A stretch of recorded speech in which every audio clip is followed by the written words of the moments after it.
My name is Sheila Corona. Welcome to this edition of the Knowledge Vault. And we're picking up right where I left off. Handbook for the New Paradigm, Volume 2, Embracing the Rainbow.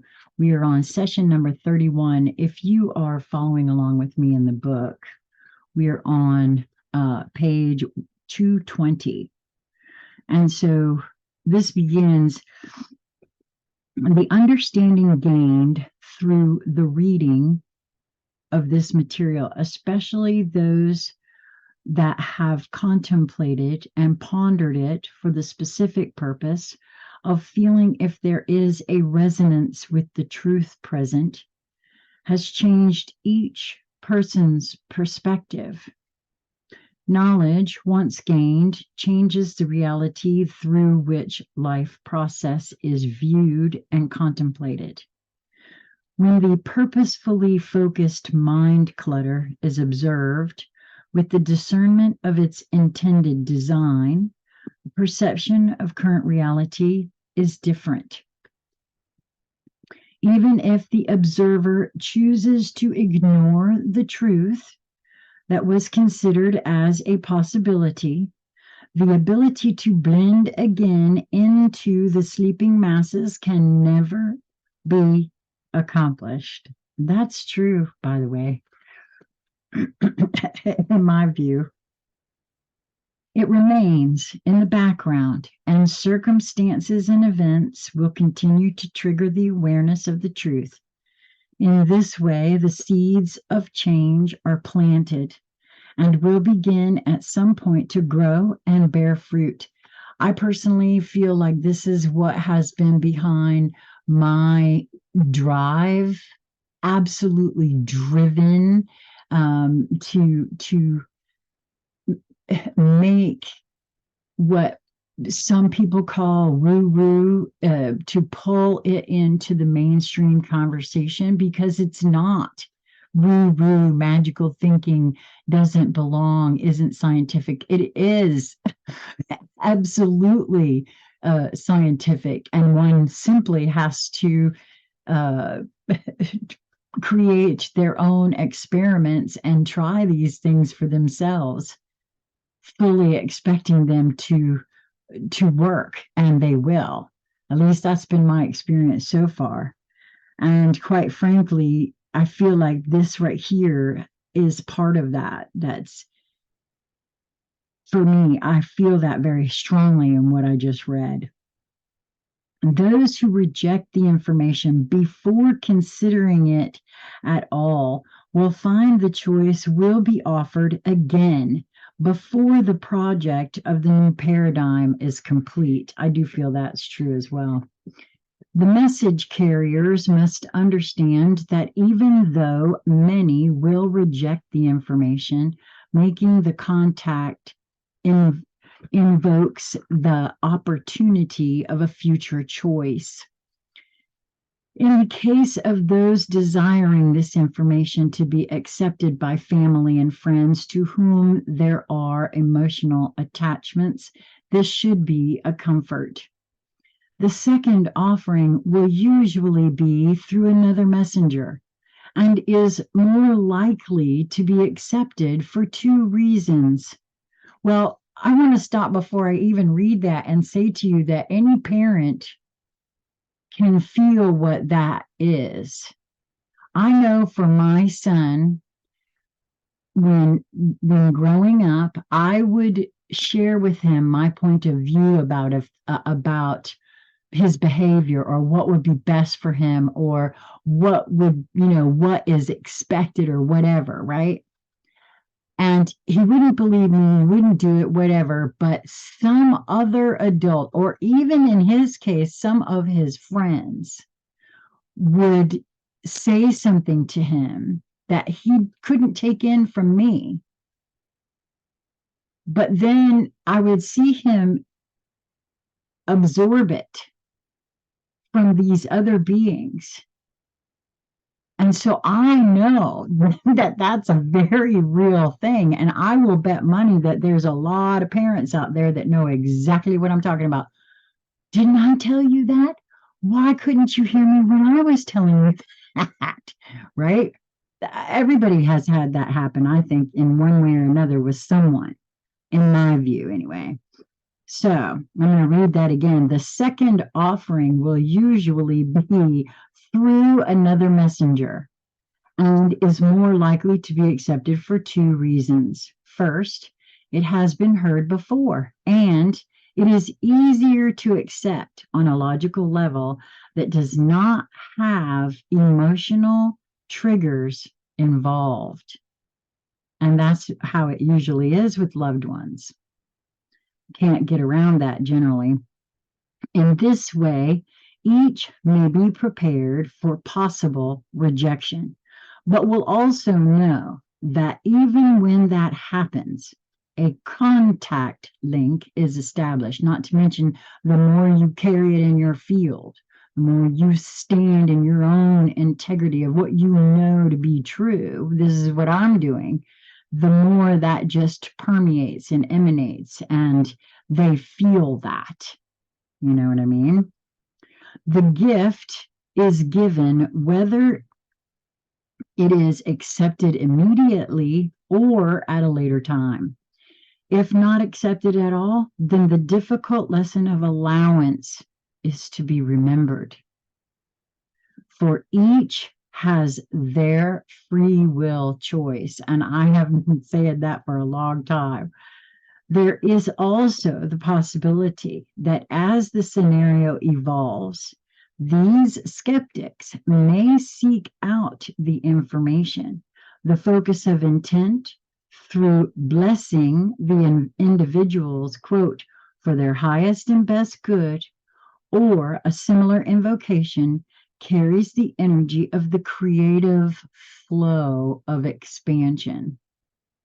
The expansiveness of this energy has created galaxies, solar systems, planets, and beings becoming to appreciate the process.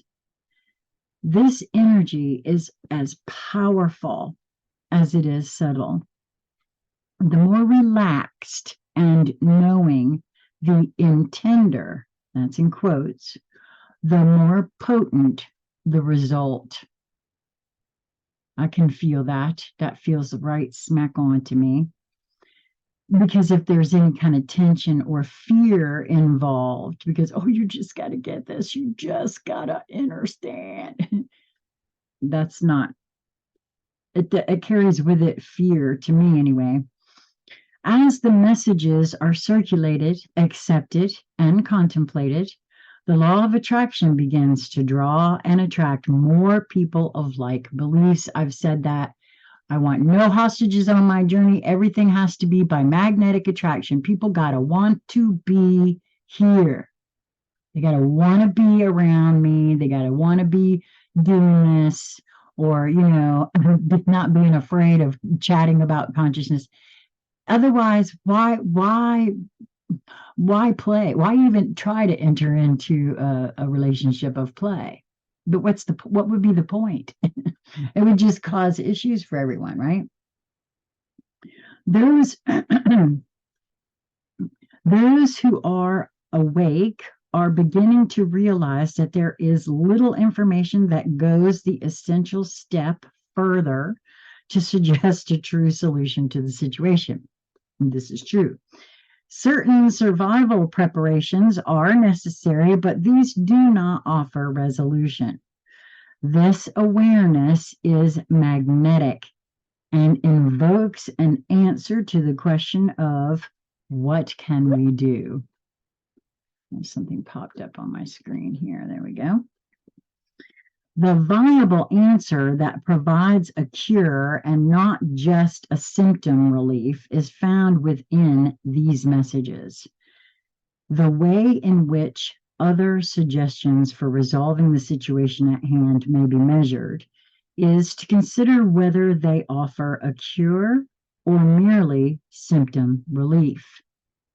As with the disease of the human body, a symptom seldom indicates the entire cause of the problem.